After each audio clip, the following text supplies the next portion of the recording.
écoute, bonjour Charles. Bonjour Dalila. Merci d'être là. Et je suis contente de te recevoir parce qu'on se connaît depuis très longtemps, mais on ne s'était pas revu depuis très longtemps. C'est vrai, on s'est perdu de vue. Voilà, c'est ça, c'est souvent ça la vie. Hein. Oui. Des chemins qui se croisent et qui se recroisent plus tard. Voilà. Et du coup, on se recroise aujourd'hui pour un moment bien particulier, pour un témoignage que tu veux apporter pour notre chaîne YouTube Home Radio. Donc je te remercie d'accepter en tous les cas d'être enregistré et de pouvoir diffuser cette information sur nos ondes radio, parce que ça permet de faire avancer les gens, en tout cas réfléchir sur l'expérience que toi tu as vécue. Donc on va dérouler ensemble cette expérience que tu as vécue pour que les personnes qui nous écoutent puissent comprendre ce que toi tu as vécu, et peut-être que nos auditeurs, certains ont vécu la même chose, ou peut-être un membre de leur famille ou un ami. Oui. Donc ça permet effectivement d'ouvrir un petit peu sur ce sujet, cette discussion. Alors déjà, rappelle-moi Charles, du coup, tu as quel âge aujourd'hui ? J'ai 75 ans, je vais avoir 76 ans au mois de septembre. D'accord.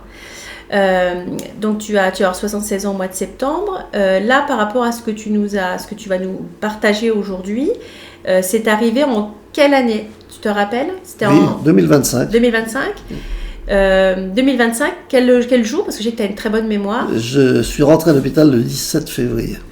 Quand tu me dis que tu es rentré à l'hôpital à quel endroit ? À Massy-Palaiseau, hôpital Jacques-Cartier à Massy-Palaiseau. D'accord. Quand tu es rentré là-bas, c'était pourquoi ? Pour me faire opérer de la valve mitrale, pour changer ma valve mitrale qui était calcifiée. D'accord. Donc tu y allais, du coup c'était une opération que tu as déjà eue ? Oui, parce que j'avais été opéré de la valve aortique en 2019. D'accord. Donc je connaissais. Voilà, donc tu étais assez serein quand tu es arrivé là-bas ? Non. Ou pas ? La première fois, en 2019, je suis parti, on va dire la fleur au fusil, tout allait bien. Et puis, quand le cardiologue m'a parlé de rechanger la valve mitrale, j'étais beaucoup moins partant. Pourquoi tu étais moins partant ? Je ne sais pas. J'avais une appréhension, j'avais un doute. Et d'ailleurs, j'avais dit à mes enfants, et à ma femme, à mes sœurs, tout, celle-là, si je la réussis, je vous ferai un centenaire. Parce que je ne la sentais pas, cette opération. Et comme quoi, il y a eu un couac. Alors pourquoi ? Qu'est-ce qu'il y a eu comme couac, du coup ? Eh bien, ils m'ont opéré, apparemment, ça s'est pas trop mal passé, un peu compliqué, mais bon, ça a été. Et puis, je pense que c'est à la suite ou le lendemain, je ne sais pas, j'ai fait une grosse hémorragie et un œdème. En même temps, un gros œdème, j'avais triplé de volume. D'accord. Est-ce que tu es du coup... est-ce qu'on t'a donné une explication par rapport à ce qui s'est passé ? Oui, après l'opération, après la rééducation, tout, je suis retourné voir le chirurgien qui m'a expliqué ce qui ne s'explique pas d'ailleurs, eux-mêmes. C'est là le drame d'ailleurs, c'est que des maladies de ce genre, il y en a de plus en plus, ça prend les gens de plus en plus jeunes, mais ils n'ont toujours pas la réponse du pourquoi. Ça arrive, parce que moi j'ai posé la question, si c'était dû à une méthode de vie, on peut changer. Ouais. On peut toujours changer. Mais malheureusement, non. Ça prend des gens de n'importe quel niveau de vie. D'accord. Que ce soit des... Il y a un médecin qui m'a dit un jour, à la première opération, en 2019, qui m'avait dit, Monsieur Vignal, en médecine, il n'y a pas de justice. Vous avez des gens qui font attention à tout, et ça ne va pas, et vous avez des gens qui font... n'importe quoi, et tout va bien. Et ça, j'y crois dur comme fer. Ouais. Alors, dernière explication du chirurgien, pour m'expliquer, parce que je suis novice dans le corps humain, c'est du calcaire qui se forme autour de la valve.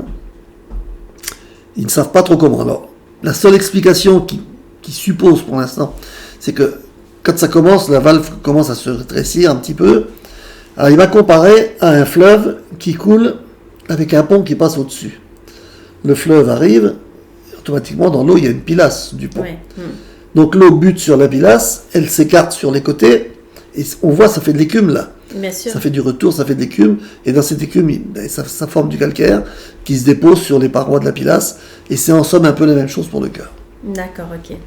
Mais qu'est-ce qui occasionne ça ? Qu'est-ce qui occasionne le fait qu'elle se rétrécit ? Ça, ils ne savent pas. Ouais, ils ne savent pas. Comment toi tu t'es senti du coup, juste avant, quand tu es rentré du coup à l'hôpital ? Le jour où tu es rentré, comment tu t'es senti toi ? Oh, j'y allais quand même.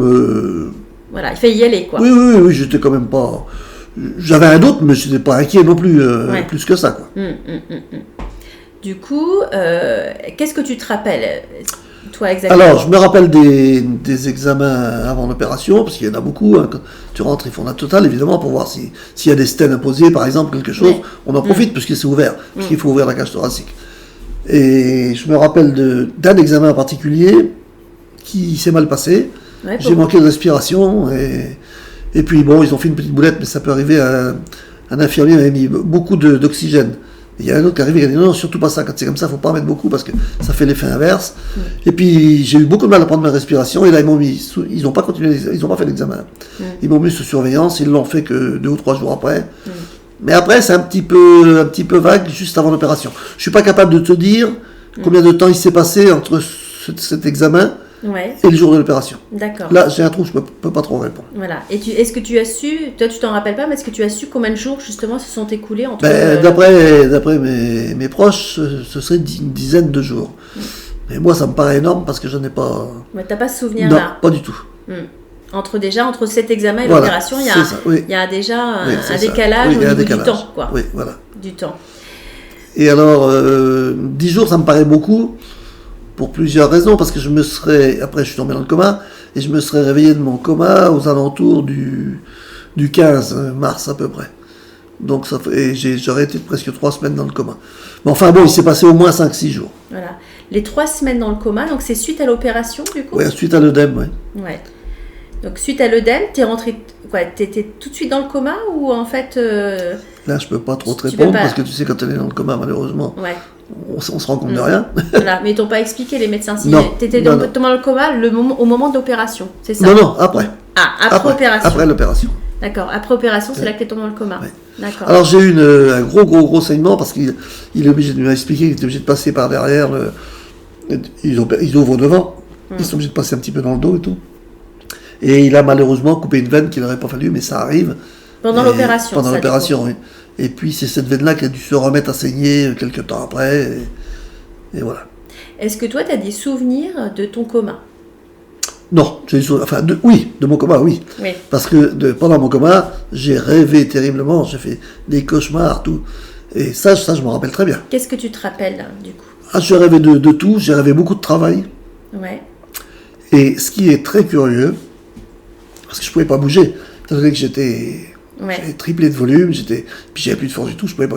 J'étais allongé sur le dos, les bras le long de moi, je ne pouvais pas bouger. Et dans tous mes rêves, je savais que je ne pouvais pas bouger. Incroyable. Tu savais que tu ne pouvais pas bouger alors que pourtant tu étais dans le coma. Oui. C'est ça. Tous mes rêves, j'ai rêvé que j'étais en camion avec Frédéric et tout, ou alors il m'avait envoyé quelque part, et puis Frédéric, mon fils, qui a le transport maintenant, et il m'avait envoyé quelque part, et il m'avait envoyé un chauffeur avec moi. Les chauffeurs, ça allait pas, alors je voulais prendre sa place, mais je savais que je pouvais pas bouger. Il se passait des heures et des heures que j'attendais dans la cabine du camion, en disant il faut qu'on fasse ci, il faut qu'on fasse ça. Mais tu bougeais pas. Je pouvais pas bouger. Et ça, dans tous mes rêves. Quel rêve t'a le plus marqué dans ce que tu as vécu? Celui-ci. Ou alors, je rêvais de chez moi, de la vie de famille. Alors je prenais ma voiture pour aller à Intermarché, et j'allais acheter de la charcuterie à Intermarché. Ouais. Mais j'achetais des quantités de charcuterie. Des quantités pas industrielles, mais presque. Ouais. Et le patron d'Intermarché, c'était un ami. Et quand je passais en caisse, il me disait, ça n'a pas l'air d'aller, Charles. Je vais te faire un électrocardiogramme. Et je me voyais, il me faisait un électrocardiogramme à la caisse. C'est incroyable. Et après, il me raccompagnait à ma voiture. Et au bout d'un moment, je lui disais, bon, je m'en vais parce qu'ils vont s'inquiéter chez moi. Et je partais avec ma voiture, mais je savais que je ne pouvais pas... Qu'arriver chez moi, je ne pourrais rien faire. Alors j'arrivais dans la cour, et puis je restais dans la voiture parce que je ne pouvais pas descendre. Ou alors je rêvais que je disais aux gens qui étaient autour de moi, non mais n'inquiétez-vous pas, ma voiture, elle a le GPS, où elle va me ramener. Mais je savais que je ne pouvais pas bouger, et quand je montais dans ma voiture, je montais du côté passager, et le dos inverse à la marche. Incroyable. Tout le temps. À chaque fois, tu étais passager. Tout le temps. Et le dos inverse à la marche. C'est incroyable, ça. Oui. Dans tous les rêves, je savais que je pouvais pas. Ouais. Donc tu étais bloqué, en fait. J'étais bloqué, c'est incroyable. Hein. Ouais, c'est incroyable. Ça montre bien quand même que l'inconscient, il est incroyable. Parce que tu es dans le coma. Alors là, je vais te dire, honnêtement, je suis pas plus croyant que ça. Il y a beaucoup de gens qui disent qu'il y a certainement une vie après la mort. J'y crois pas plus que ça.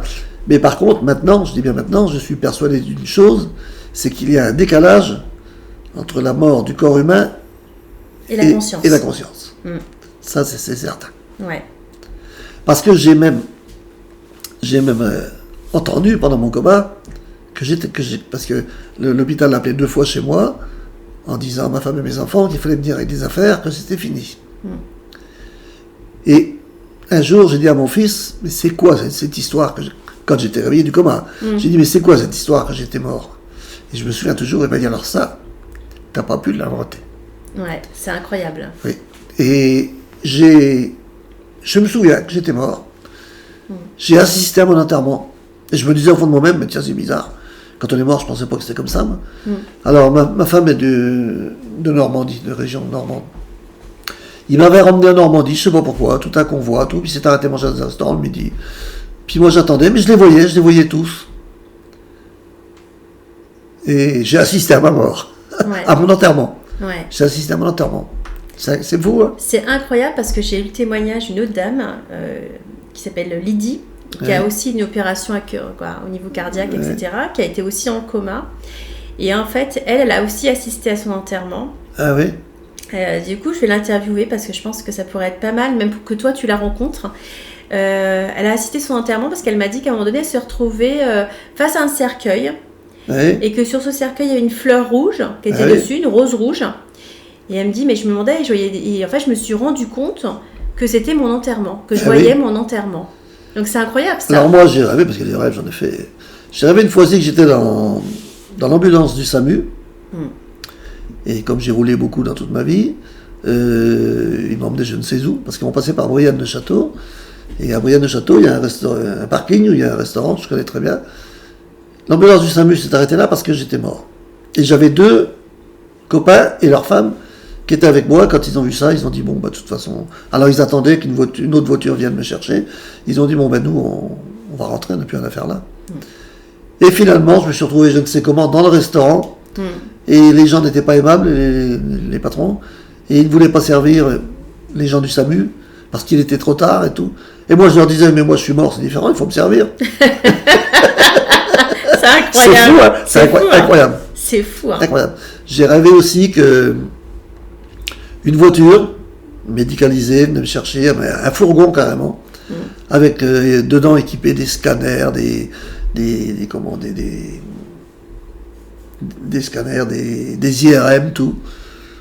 Alors, il me prenait à l'hôpital le matin, il s'en allait, et puis il faisait peut-être 100 km à peine, et jamais dans la même direction, et il s'arrêtait, et ils attendaient le soir. Et vers 4h de l'après-midi, ils disaient, bon, on rentre à l'hôpital. Et je me disais, alors que j'étais dans le coma, je me disais, alors lui, il joue avec la sécu, ça, celui-là, je vais le faire passer. Hein. Parce que là, il exagère. Lui, il exagère. Tous les jours, il me traîne, il revient, il me fait rien du tout. Et... c'est fou. Hein. Juste pour arnaquer la sécu. Oui, c'est fou parce qu'on est dans le coma, on rêve, on est conscient de ce qui se passe dans les rêves que j'ai fait, que je roulais et tout. Il y a des choses qui sont très plausibles. Alors, je rêvais, comme par hasard, à chaque fois que je roulais des IRM, des scanners, des appareils comme ça. Ouais, il y a beaucoup ça qui revenait. Hein. Oui, mais j'étais incapable de débâcher mon camion. Il fallait que quelqu'un vienne me donner un coup de main. Ouais. Et c'est fou. Hein. C'est fou, hein. C'est incroyable. C'est incroyable, oui. Et comme tu dis, du coup, ça remet vraiment en question sur la mort du corps et l'esprit. Tout à fait. Parce que là, tu peux te dire qu'effectivement, que l'esprit voit tout ça pendant... Voilà. Je ne dis pas que l'esprit ne meurt pas aussi à un moment donné, mais il y a un décalage, c'est sûr. Il y a un décalage, ouais, complètement. Et alors, Frédéric s'était fait expliquer par un médecin là-bas, quand on est dans le coma, parce qu'il faudrait dire, on n'a jamais rien dit au pied de ton lit, jamais. Mais il paraît que même une conversation dans le fond du couloir, on est capable de l'intercepter. Bien sûr. La conscience, c'est très, très grande, hein, très grande. Oui, hein. c'est très, très... C'est incroyable. Hein. Et c'est vrai que je pense que les médecins là-dessus sont... il y a des recherches qui sont faites. Hein, il y a des recherches. Il y a des recherches, mais pour l'instant, ils n'arrivent pas vraiment à déterminer encore... la conscience est tellement grande que finalement, on a du mal à la mesurer, je pense. D'une manière, Et le réveil de mon coma, ils m'avaient mis dans une chambre, j'étais le premier. Ils ont fait à Jacques-Cartier des fresques dans le plafond. Le plafond, c'est de la forêt, c'est le ciel, c'est chouette. Avec des petits bruits. D'un seul coup, on entend un petit avion d'amateur qui passe, un petit avion, des oiseaux qui chantent. C'est très, très... Et ils mettent de la musique. Ils demandaient ce que j'aimais comme musique. Et ils m'ont mis du Pierre Perret, ils m'ont mis de tout. Et ça, il n'y a qu'une chose qui me manquait, et je leur ai dit d'ailleurs. Parce que c'était tout nouveau, ils étaient en train de mettre ça au point, ils sont venus très très souvent dans ma chambre pour savoir ce que j'en pensais, comment on pouvait améliorer. Tout. Et qu'est-ce que tu en as pensé du coup? Ah, c'est formidable. Ouais. Il n'y a qu'une chose que j'étais pas satisfait, je leur ai dit, et ils m'ont dit, vous avez raison, on va le faire. C'est qu'il n'y avait pas de pendule, il n'y avait rien du tout. Et j'avais un gros problème avec le temps. Ouais. Je ne savais pas quel jour on était, quelle heure il était. Et je pouvais pas tourner. Il y avait une pendule, soi-disant, dans la chambre, mais je pouvais pas tourner la tête, je pouvais pas la voir. Alors ils m'ont dit, oui, effectivement, on mettra un truc comme ça dans le plafond. Et ils vont même aller jusqu'à mettre des photos de famille aussi. Ah, c'est génial. Oui. C'est super. Là, il y en avait beaucoup, mes enfants et ma femme en avaient amené. Les médecins leur avaient dit, il faut amener des photos. Ouais. Et ça aide. Ouais, ça aide. Qu'est-ce qui t'a aidé de voir des photos de famille? Bah, on ressasse. Je vais te dire honnêtement, une fois, je me souviens, je ne sais pas ce qui se passait, j'étais dans les bras du cardiologue, du médecin cardiologue responsable du service. Je ne sais pas s'il faisait les massages cardiaques ou quoi, je ne sais pas. Mais je me souviens, j'étais allongé comme ça, je le voyais sur ma gauche. Ouais. Et d'un seul coup, je me souviens avoir tourné la tête sur la droite, en disant c'est fini. Ouais. Là, c'est fini, je ne reviendrai pas. Et puis tu vois, je suis là. Ouais. C'est incroyable. C'est incroyable. Et est-ce que tu sais pourquoi tu es là? Oui, parce que à un moment donné, on ressasse. Il y a soi-disant des gens qui voient une petite lumière blanche. Moi, honnêtement, je ne l'ai jamais vu. Hein. Vous ne l'avez pas vu? Ouais, non. je l'ai pas vu. Mais on ressasse sa vie. Et on pense aux proches, bien sûr. Bien sûr. Et on pense à sa femme, à ses enfants, à ses petits-enfants. Et il arrive un moment qu'on se dit, mais j'ai pas le droit de les abandonner. J'ai pas le droit de faire ça. Ils ont encore besoin de moi. Et ça repart. Ouais, c'est chouette. Hein. Oui, c'est chouette. Et du coup, ces histoires de photos, là, elles étaient mises déjà au plafond, ces photos-là? Non, les photos étaient sur les murs. Hein. Ah, elles étaient sur les murs. Au plafond, c'est un tapis bien défini, lumineux, tout, c'est magnifique. Hein. D'accord. Un tapis vivant. Oui, un tapis vivant. C'est magnifique. Ouais, ça fait un peu comme des images, oui. hein, c'est ça? Alors, j'étais le seul à en avoir un, j'étais le premier à le tester. Ah, c'est chouette. Hein, et le temps que j'étais à l'hôpital, parce que j'étais longtemps, ils en ont remonté 2 autres, je crois. Et ils vont essayer de le généraliser pour les cas graves comme ça. D'accord. Et du coup, pourquoi cette salle? Pourquoi cette chambre? Alors ça, je peux pas te répondre. Ouais. Je sais pas pourquoi. Peut-être parce que c'était moi qui étais le plus mal, peut-être, je sais pas. Ouais, tu sais pas trop. C'est possible. Peut-être, mais c'était génial. Ouais. Est-ce que tu sais à quoi elle sert, cette chambre? Ils t'ont expliqué ou pas? Ah ben, c'est une chambre de réanimation. C'est une chambre de réanimation. Oui. D'accord. C'est un super projet. Hein. Ah oui, c'est un super projet. Ce sont des Canadiens qui montent ça. D'accord. Et le monsieur le Canadien qui s'occupait de ça, il est venu dans ma chambre avec un médecin de l'hôpital, un cardiologue de l'hôpital aussi, qui s'occupait de ça. Et le type, il était acharné. Hein. Il a passé du temps. Et du coup, c'était une vidéo, c'est une vidéo en fait qui passe, c'est ça, qui est au plafond? Non, c'est un décor d'arbres, par exemple, comme si on regardait en face, là, avec des feuilles. Puis t'entends le bruit d'un avion, t'entends les petits oiseaux qui se lèvent le matin, tout. C'est génial. Et ça dure longtemps? Ah, tout le temps. Tout le temps? Tout le temps. Ah, ils peuvent l'arrêter si tu veux. Ouais, mais sinon ça dure... Ils te mettent de la musique tout le temps. Ils me demandaient ce que j'aimais. Ils m'ont mis du Pierre Perret, du Johnny Hallyday, des chansons anciennes, de tout. Ce que tu aimais, toi. Oui, tout à fait. Tout à fait. Et puis des fois, pour certains soirs, ils l'arrêtaient, mais ils le remettaient en route après. Tout. Des fois, ils me demandaient, vous voulez qu'on arrête? Des fois, la musique tout le temps, ça limite aussi. Des fois, ils disaient, oui, arrêtez-le un petit peu si vous voulez. Ils arrêtaient. Ou quand mes enfants venaient, ils arrêtaient la musique. Non, c'est génial. Ouais. De toute façon, je vais dire une chose, Jacques Cartier, c'était la 2e fois que j'y allais. La première fois, j'avais fait déjà un caca nerveux, mais pas du tout le même genre, mais enfin bon. Et c'est un hôpital pour le cœur qui est très, très, très bien. Ouais. Très, très bon hôpital. Et dans les circonstances où je suis passé, il y a 2 choses qui comptent beaucoup. Bien sûr, les proches. Bien sûr. Les proches, la famille, les frères, les sœurs, tout. Et le personnel hospitalier. Ça, c'est très, très important. Ouais, c'est très important. Parce que les proches, ils sont tous gentils, ils sont tous adorables. Ils viennent te voir, ils t'amènent de ce que tu as besoin, tout. Ce qu'ils veulent, ils restent là, ils ne peuvent pas rester là éternellement, bien sûr. C'est ça. Donc tu les as 2-3 heures par jour. Mais le personnel hospitalier, tu l'as 24 heures sur 24. Oui. Et ils sont tous adorables. adorable. Donc on peut déjà remercier tout le personnel hospitalier, tout à fait. parce que c'est Ah pas un oui. métier simple non plus. Et, Ah oui, ça, ouais, c'est- ouais, Moi, d'être- ces filles et ces garçons, les ambulanciers, les brancardiers et tout, je les mets sur un piédestal comme ça. Ouais, c'est important. C'est très très important. Puis tous d'une gentillesse. Moi, comme tu le sais, sur 3 mois, j'étais là-bas, j'étais plus de 2 mois à pas pouvoir bouger d'une patte. Hein. Je faisais manger et tout. Ouais. Je faisais sous moi, tout. Ouais. Alors, des fois, les filles passaient le soir, tu sais, un petit peu avant la relève, en me disant, monsieur Viol, ça va? Oui, ça va, j'ai besoin de rien. Vous voulez qu'on vous change? Ah ben, je veux bien partir, si vous pouvez me changer, ça me fera plaisir. Oui. Bon, qui me changeait. Et puis, ben, malheureusement, des fois, les autres étaient à peine arrivés. Bah oui, C'était déjà reparti. Ouais, bah, Alors, les filles, quand ils arrivaient, ils venaient te voir aussi. J'ai dit, Viol, ça va? Ben, je disais, non, pas très bien. Qu'est-ce qui vous arrive? Ben, je leur disais, il va falloir vous mettre les mains dans le cambouis, les filles. Mais jamais une fois on m'a dit, oh, ben, vous allez attendre un peu. Ah non, mais c'est normal, monsieur Viol. On est là pour ça. Jamais une réflexion, jamais. C'est très important. Ouais, c'est très important.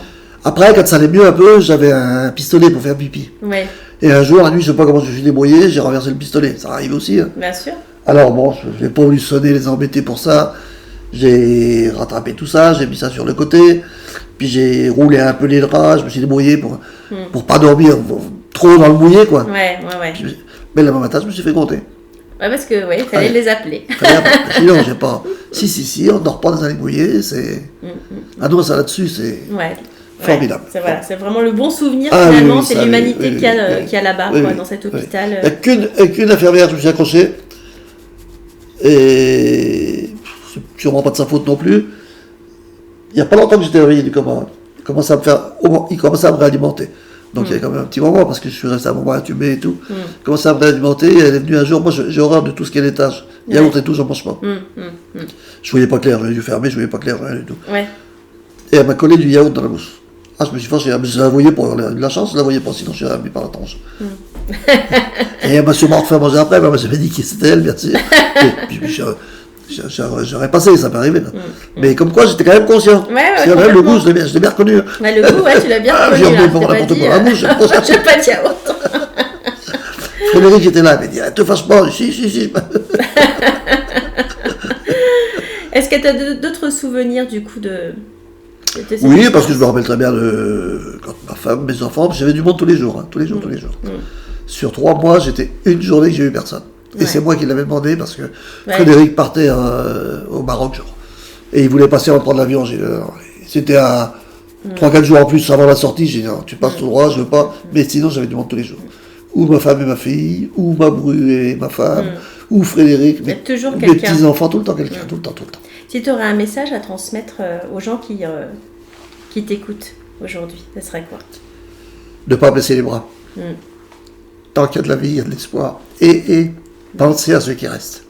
Ouais, c'est vraiment l'accroche, Oui. ça. Surtout penser à ceux qui restent, parce que de toute façon, c'est ce qui vous permet de tenir. Ouais. Si vous dites, oh, c'est pas la peine, j'ai rien à faire, moi ça va pas. Pensez à ceux qui restent, parce que, évidemment, c'est toujours pénible. Bien sûr. Et puis, pensez à ceux qui restent pour tout.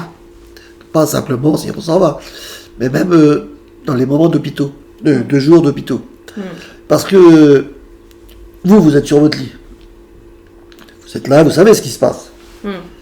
Mais la personne qui est chez elle et qui attend que le téléphone sonne, Oui.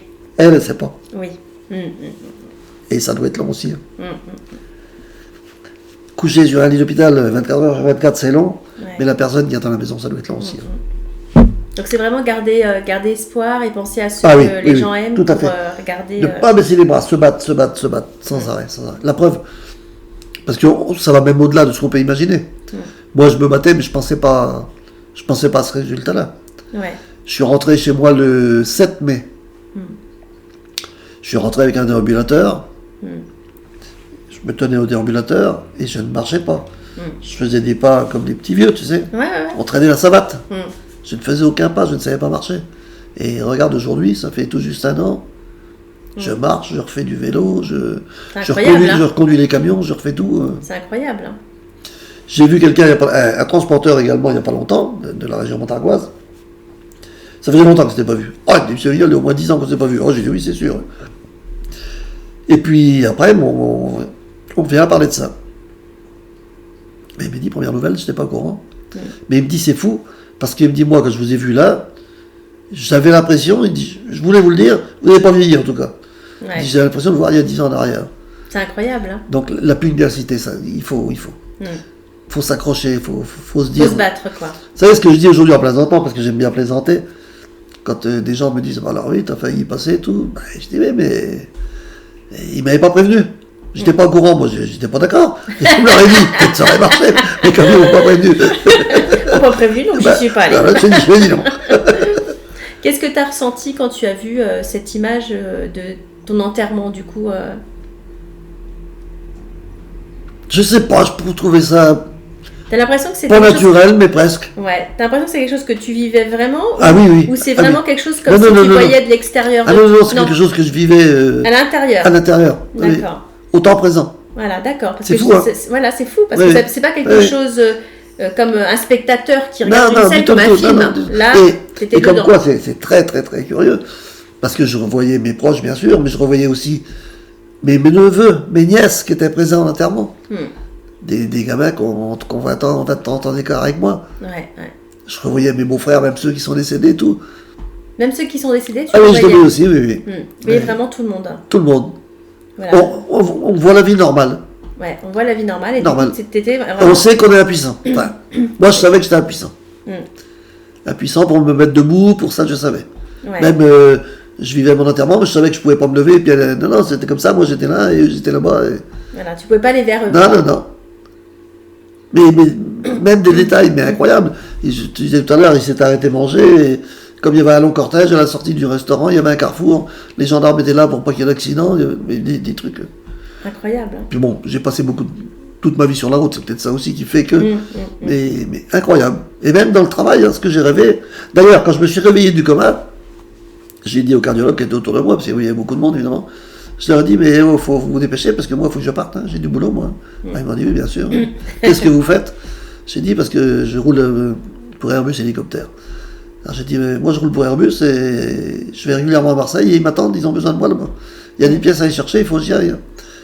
Et ils l'avaient pris comme ça, et ils ont demandé à Frédéric quand il est venu, Frédéric a dit si. Et ils ont expliqué tout ce que j'avais expliqué, et Frédéric leur a dit, mais tout ce qu'il vous a dit, c'est vrai.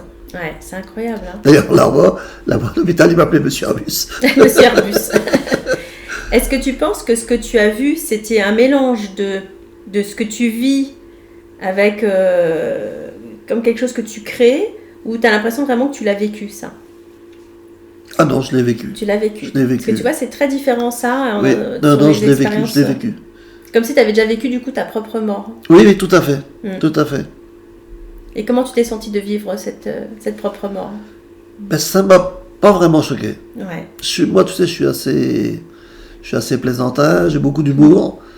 Et j'ai pris ça comme ça. Ça m'a pas vraiment... Je me dis, ben, tant mieux, je suis là. Des fois, quand j'en parle avec mes frères et sœurs, je leur dis, maintenant... j'ai sûrement fait une connerie, parce que je vous ai dit que si je passais celle-là, je vous ferais un centenaire. Mais maintenant, j'ai du boulot. Je t'avais dit ça, mais si je passais là, je vous ferais un centenaire. Ouais, c'est incroyable. Maintenant, je me dis, mais j'ai du boulot aussi. Voilà. Je vais dire, bon, temps, je sais pas si je vais tenir ma promesse quand même. Je vais essayer, mais c'est pas sûr. Mais je vais essayer quand même. Comment tu te sens aujourd'hui? Très bien. Quand tu repenses à tout ce que tout ce cheminement que c'est tu inespéré. as eu. C'est inespéré. Le plus dur, c'est quand, au bout d'1 mois et demi, quoi, que j'étais allongé, qu'ils ont essayé de me mettre debout. Quand on te met debout, puis tu vois que c'est pas des jambes que t'es une poupée de chiffon. Ouais. Tes jambes, c'est de la laine. Là, tu te poses des questions, tu te dis, est-ce que ça va revenir? Et puis après, quand je suis rentré chez moi, parce que je suis rentré, je te disais, avec mon déambulateur, et chez moi, j'ai une grande terrasse, tu vois, 140 mètres carrés, comme ça, devant la maison. Je suis pas comme les autres, mon sous-sol, il est pas sous la maison, il est devant la maison. Et le dessus du sous-sol, ça fait ma terrasse. Et quand je suis rentré, le lendemain, j'ai dit à ma femme, bon, je vais essayer de faire un petit tour de terrasse, parce que j'étais encore pas pris en rééducation. Alors avec mon déambulateur, j'ai fait un tour de terrasse. Et puis, l'après-midi, j'ai refait la même chose, mais j'ai dit à ma femme, tu vas me suivre avec le déambulateur, je vais le laisser. Et je me suis mis les doigts sur l'encadrement de la terrasse, et j'ai fait le tour, doucement, mais j'ai fait le tour. Et puis le lendemain, j'ai dit à ma femme, je dis, bon, on recommence. Alors j'ai refait un tour comme ça. Et puis le deuxième tour, j'ai dit après tout, ça me sert à rien ça. Alors j'ai lâché ma main, j'ai fait le deuxième tour comme ça, doucement évidemment. Bien sûr. Et puis après, j'ai dit à ma femme, le truc, tu le mets là-bas. C'est moi qui vais le chercher. Alors, elle mettait le déambulateur là, je partais de là, je faisais toute la périphérie et je venais rechercher mon déambulateur. Donc tu as vraiment un mental aussi, Oui. peut-être aussi, hein, qui Oui. fait que... Et au bout de quelques jours, je marchais. Ouais, c'est incroyable. Je marchais, oui. Hum. Ah oui, parce que toute ma vie, pour moi, ma mobilité, c'est Important. c'est très important. Mm. Et je voulais pas l'abandonner. Mm. Parce que je me disais, si je me suis battu pour être là, c'est sûrement pour rester dans un fauteuil. Ouais. Et du coup, maintenant, tu marches, voilà, tout Je est me ok. suis acheté un tricycle, Hum. assistance électrique, parce qu'un vélo, aujourd'hui, ça va très bien, Oui. mais avec l'âge, on ne sait jamais. Ouais. Alors je me dis, tiens, je vais prendre un petit tricycle. Bah, c'est super. Je fais 15-20 km en tricycle avec ma femme elle prend son vélo. J'ai mon petit chien, on met le petit chien dans le panier devant. Ah, c'est génial. Ouais. Ah oui, ça me dérange pas de faire du vélo, bien au contraire. Ah, tu te sens bien. Ça et du bricolage. Oui, parce que j'ai vu que tu avais une plaie à la... Oui, c'est pas- quoi c'est fait pas trop du mal grave, à la main. Un petit accident de parcours, c'est rien. C'est ma femme qui tremble, Ouais. qui a toujours peur, mais surtout comme je suis sous anticoagulant. Ouais, bah oui, Toujours du coup, peur ça que saigne. je tombe ça saigne quelque part, beaucoup, et puis ça saigne. Ah oui, ça je me suis coupé le mardi, le samedi ça saignait toujours. Ouais, bah ouais. Ah oui, c'est... Ouais, bah oui. Mais bon. Bon, en tout cas, je te remercie pour ton témoignage. Est-ce que tu as autre chose à rajouter? Alors, non, mais la conclusion est que, Ouais. je te l'ai dit, il faut se battre. Faut que n'importe qui est malade, quelle que soit la maladie, parce que c'est pas ma première. Hein. Ouais, En 2005, j'ai été opéré du cancer du côlon. d'accord. Toi, ça fait 21 ans. En 2019, j'ai été opéré de la valve aortique. En 2020, j'ai eu le cancer de la prostate. Je n'ai pas été opéré, mais j'ai été soigné par radiothérapie. Tout. En 2024, j'ai été opéré du rachis. Ouais, En 2025, la valve aortique. Mais à part ça, tout va bien. ouais. Et Tu as traversé toutes ces tempêtes. oui, et tout avec la ferme décision. À chaque fois que je suis parti à l'hôpital, je partais avec l'idée de revenir. D'accord. Tout le temps. Je me suis jamais dit, la dernière, Oui. et puis alors je suis rentré au mois de mai, et au mois de juillet, j'ai refait un petit caca nerveux, j'ai été obligé de repartir une semaine à l'hôpital. Bon, là, quand tu pars, c'est pas que tu n'as pas l'intention de revenir, mais tu te dis, je sais pas si je reviendrai, au fond de toi-même. T'en parles à personne, bien sûr. Mais même quand je suis parti pour la valve mitrale, je me suis dit, bon, je pars, je sais pas si je reviendrai, mais je pars. Mais quand même, la volonté de revenir. Ouais, la volonté Sans de en être revenir, sûr, mais quand même la volonté. Voilà. Et ça, c'est ce que je dis à tout le monde, il faut garder la volonté. Il faut se dire qu'on est vivant et qu'on doit rester vivant. Bien sûr, il va arriver un moment qu'il va falloir qu'on décroche. Oui. Mais quand on a nos âges, même à 75 ans, on n'est pas vieux aujourd'hui. Ouais. Bah oui, bien sûr. Et il faut rester positif. Ouais. Ça, c'est important. Tout le temps, C'est un tout beau le message pour les personnes parce qu'avec tout ce qui se passe actuellement, on peut vite baisser Ben, les il bras. y a malheureusement beaucoup de personnes qui... Mais attention, je ne suis pas un surhomme. Hein. Oui. Moi aussi, je les ai baissés. Hein. Bien sûr. Ça m'est arrivé. Le matin. Le matin, j'allais tout laisser tomber. J'en avais marre, j'allais tout laisser tomber. Tout. C'était pas la peine de se battre. Tout. Ça m'est arrivé plusieurs fois. Hein. Mais ça a duré une demi-heure, une heure maximum. Puis après, je dis non, faut pas, ça va pas. C'est pas comme ça qu'il faut faire. Voilà. Et ça repartait. Et la vie continue. Et la vie continue, oui. Donc c'est pour ça qu'il faut conseiller aux gens d'avoir cette mentalité, parce que ça passe. Que si tu n'as pas la volonté de te battre, ben, tu penses, mais ça passera pas. Ouais. Que si tu as la volonté de te battre, ben, c'est la volonté qui prend le dessus. Hein. Ouais. On a une force en fait, On a une force. Hein. On a une force. Un jour, il y a un médecin, un cardiologue, le chef de service d'ailleurs, un monsieur très très bien, très très bien. C'est lui qui m'avait annoncé, parce que j'avais chopé le fameux microbe qu'on chope. Ben oui, quand tu es en... Ah oui, le sur ton staphylocoque. lit, le staphylocoque, quand tu es 24 heures sur 24, la bouche ouverte, automatiquement, ils ont beau... Hein. Et c'est lui qui m'avait annoncé ça, donc c'était quand même pas une mince affaire à avaler, parce qu'il m'avait annoncé que j'avais 7 semaines d'antibiotiques, donc 7 semaines d'hôpital en plus. Ouais. C'était pas prévu. Ouais. Et un jour, il était à côté de moi, il me regardait, je pouvais pas bouger. Et il me regardait. Et je voyais qu'il voulait me parler. Mais bon, je le laissais faire. Et au bout d'un moment, il me dit, vous êtes un sacré type, Vignol. Je lui dis, ah bon? Oui. Ben, je dis, et pourquoi? Ben, il me dit, parce que, vous savez, il dit, même moi, je sais pas si j'avais eu le courage de me battre comme vous vous êtes battu pour être là. C'est incroyable. Il m'a dit ici, sur 10 personnes qui rentrent comme vous, il y en a 8 qui partent de l'autre côté. Il m'a dit la semaine où vous êtes rentrés ici, vous étiez 2. Vous êtes tout seul aujourd'hui. Et quand il m'a dit, je voyais qu'il pensait, qu'il m'a dit vous êtes un sacré type Vignolle, je lui ai dit mais c'est pour ça que j'attendais du tout. Mais ça c'est très très important. Je sais, malheureusement peut-être que tout le monde n'a pas la force de le faire, je sais pas. Ouais. Mais il pensait. C'est pour ça que je suis là aujourd'hui. Ouais. Parce que je veux transmettre ça.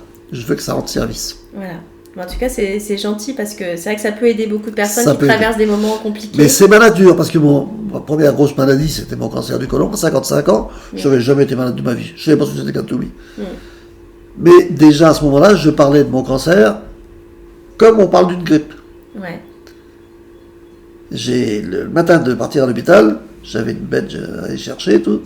Je me suis arrêté boire un verre, chercher mon pain, un petit truc. Il y avait un gars qui était là, je lui ai dit, je suis pressé, je m'en vais, je suis pressé. Bon, putain, 2 minutes, non, je suis pressé. Je suis pressé, je rentre à l'hôpital. Ah bon, qu'est-ce qui t'arrive? Mais j'ai un cancer. Ah, le type, il était décomposé. Je lui ai dit, si, mais j'y sais rien, on va revenir. C'est incroyable. Oui. En tout cas, c'est une belle leçon de vie, une belle leçon d'espoir aussi. Oui, puis il faut la donner aux autres. Parce que ça peut. Enfin, c'est pour ça que je suis là. Oui. Parce que ça peut servir, ça peut rendre service. Et ne pas avoir peur, justement. Même quand on vous dit que vous avez un cancer, la maladie de Charcot, n'importe quoi. Ne pas avoir peur d'en parler comme d'une maladie, une grippe. En se disant, parce qu'en le prenant comme ça, il y a toujours une lueur d'espoir de vivre. Ouais, c'est ça derrière. Que si on se dit, oh là, j'ai ça, je suis foutu. Bah ouais, non, pas que ce soit une fatalité en disant, bah, on ne survit pas. Quoi. Non. Voilà. Mais en tout cas, merci beaucoup Charles pour ce moment partagé ensemble. Et je suis heureuse que justement de cette rencontre et que ce message soit transmis à toutes les personnes qui ont besoin de l'entendre. Et qui rendra profit. Voilà. Mais merci à toi. Il n'y a pas de quoi.